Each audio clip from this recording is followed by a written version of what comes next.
Hello class, my name is Robert Muriuki from the School of Social Sciences, the Department of Journalism.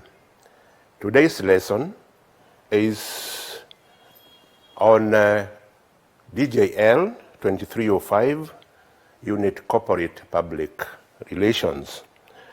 And the topic that we are going to be looking at is organizational culture. We will begin by defining a few terms. An organization. An organization is any entity, can be defined as an entity, a company, an institution, an association, or any entity that comprises one or more people and which has a particular purpose. We find different types of organizations. We have corporations, there are government organizations, non-government organizations, there are companies, educational institutions, there are charities, and so on. The other term that we want to define is the term culture. Culture, we define it as the totality of all the beliefs, all the customs, the traditions, and values that are shared by people in an organization. And these are the shared beliefs, the assumptions, the values, the norms that shape the socialization of an organization, the symbols, the language that's found there, and the practices of the people that will be in the organization. And we can say in short that culture is the way things are done in an organization. We have different types of organizational culture. We have what's called hierarchical or bureaucratic. We have a clan type of culture. There is entrepreneurial, and also there is what we call advocacy. And we will be explaining this one after the other. Hierarchical or bureaucratic is a system that has several layers and designed to maintain control in an organization. Its attributes are order, there is order, rules, policies, and regulations. And it emphasizes productivity, stability, smooth operations. The other culture is what we term clan culture, and this is characterized by cohesiveness, teamwork, people working as a family, having a sense of family. And in this culture, you find there's loyalty, traditions are followed, and also there is a lot of interpersonal cohesion.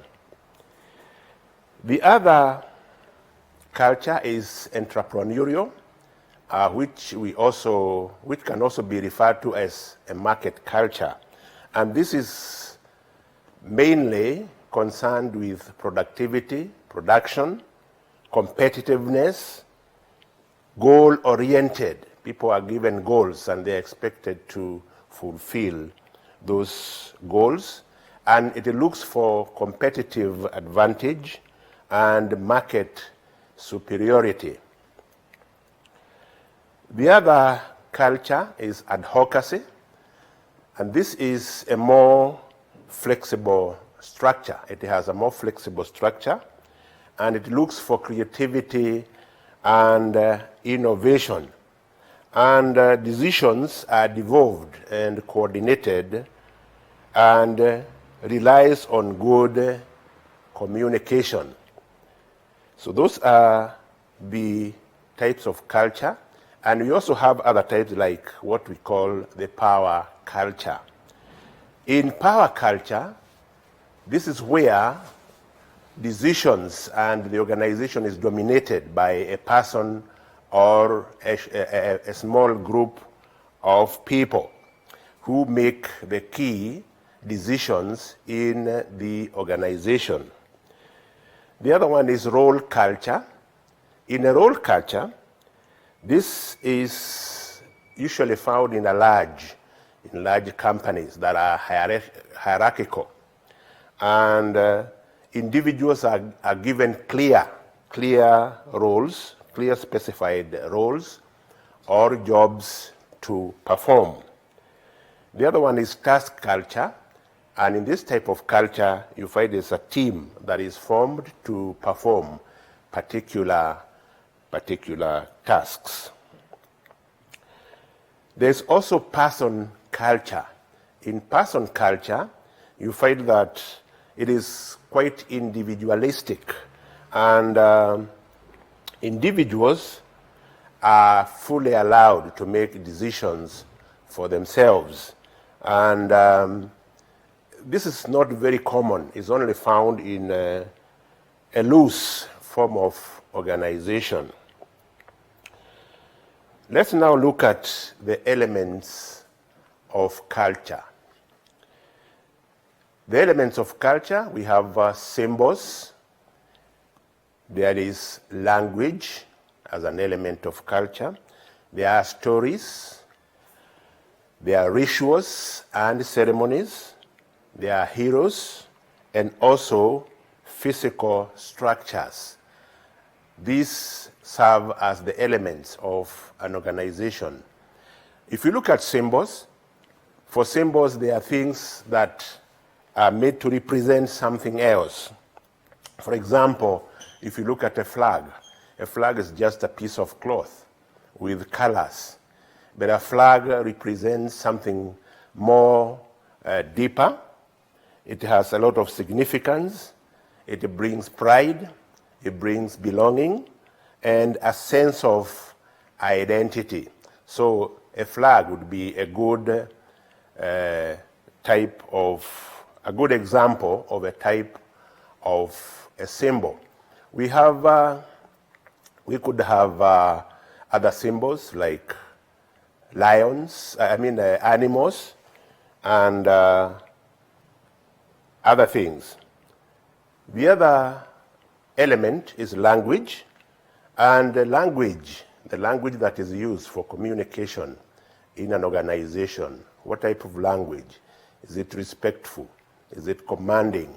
Is it just loose language that is used by the people?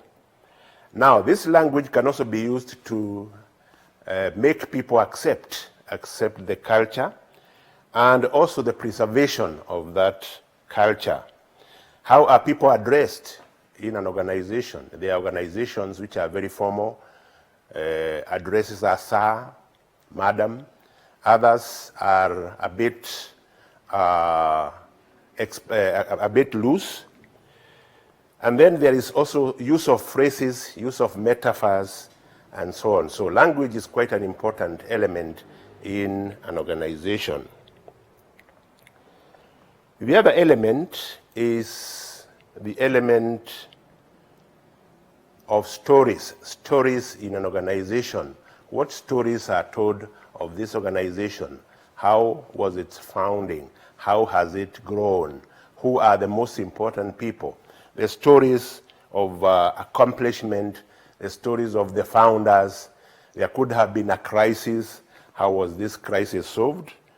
And these are stories that are told in an organization.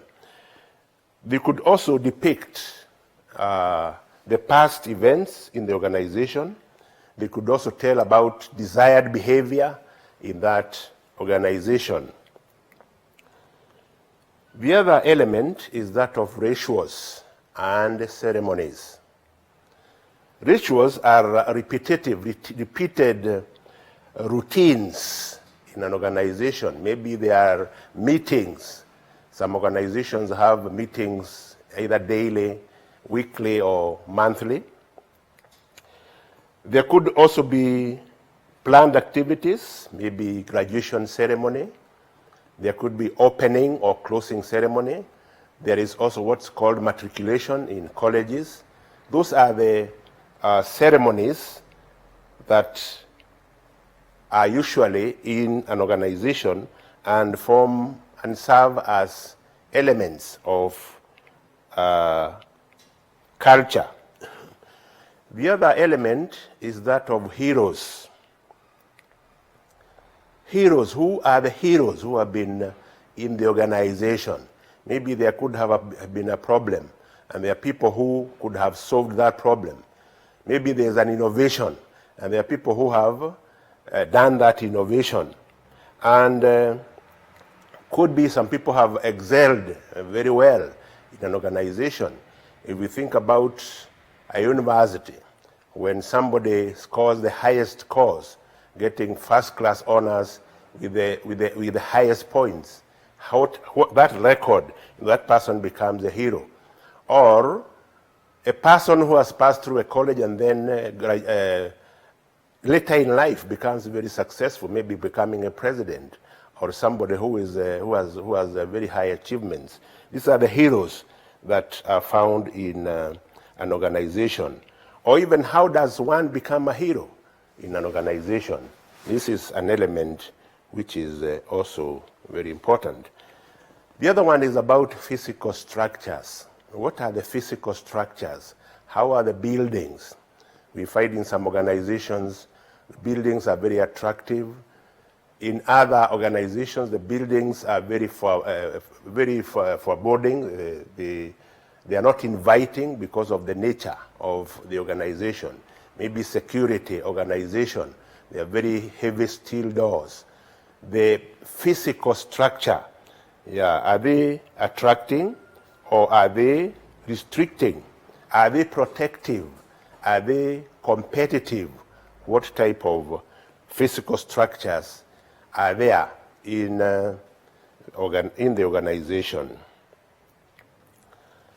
So we want to look at the importance of organizational culture. One, it determines the thinking, the direction of thinking and action of the people in the organization. How do people work? How is work performed? The other importance is that it gives an organization and its workers a sense of identity. People feel they belong to a particular organization. And the other one is that it helps to create a commitment to the vision and mission of the organization. And also, it clarifies and reinforces standards of behavior. It also decides, as another important, it also decides the way employees interact with one another when they are at their workplace. It also promotes healthy relationships among employees.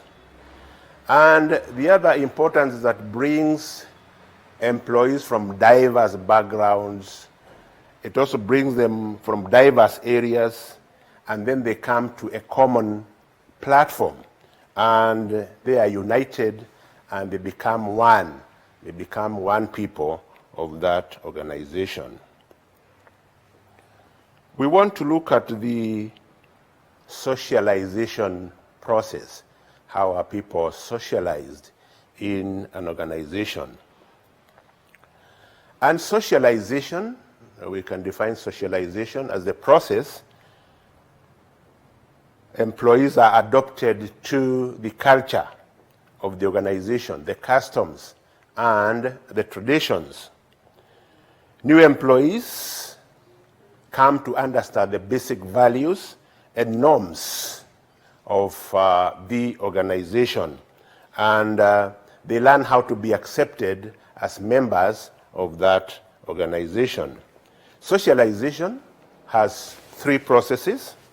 One is what we call pre-arrival. Before a member arrives in an organization. How are they socialized? Somebody may have applied to join an organization, may have succeeded and invited to join the organization. So how are they, what is this pre-arrival, before they arrive? There's a lot of learning that somebody does, looking for information from people who may be working in the organization, doing research, so that they know how that organization is. Because there's apprehension when somebody is new. How do people work in that kind of organization? So people research, they look for information, they ask for information, they find out the information, they know what type of organization are they going to be joining. The other socialization process is what we refer to as metamorphosis. That when an employee joins the organization, there's a kind of a change, there's a kind of a metamorphosis that the employee will undergo, because they'll have to adjust to the culture of the organization. They'll have to have that metamorphosis. They'll need to master some skills. They'll need to look for a way to successfully perform new roles. They need to make adjustments to be able to work as a group, and to be able to do the roles that they have been given. And they also look at, be able to adjust with the values, with the norms, and how work is performed. The other socialization process, we have a strong and a soft culture. We are through with the process of socialization. There are organizations with a strong culture. And a strong culture is where the employees are well aligned to the assignments, the values, and they respond very well to the organizational stimulus. Successful organizations will have a strong culture. And in a strong culture, you'll find that work is performed very smoothly, and performance is very productive. We can think of about organizations that we know are very profitable, and we can say that is a way, that is an example of an organization with a strong culture. A weak culture is where you find that there's little alignment with organizational values. And people have to be forced, they have to be coerced to perform tasks where there is a weak culture. Then there is also what we refer to as soft and hard culture. In a soft culture, employees follow their own goals. They follow their own personal goals. They don't follow the organizational goals. They give little importance to organizational goals. In this kind of culture, you may find people leaving work to go and do their own things, or even doing their own things in the organization. And in a hard culture, employees consider the organization's goals more than their own goals. People are motivated. They look at the organization's goals more than they look at their own goals. You find people come to work very early. They are there even later, even without looking for a remuneration for extra work. Then we have a formal and informal culture. In a formal culture, the emphasis is on roles, and regulations. And employees are given rules, they are given roles, and they have to follow those rules and regulations. This is in a formal culture. In an informal culture, there are no rules and there are no regulations, and employees are free to do as they wish. We want to look at how to influence the culture of an organization. One, it's important to widely communicate the goals of the organization. Let the employees know the goals so that when they are working towards the achievement of those goals. The mission, the vision of the organization should be posted on walls where employees can be able to see them. And it's important to keep on continually talking about accomplishments, what successes have been realized, what good things have been done.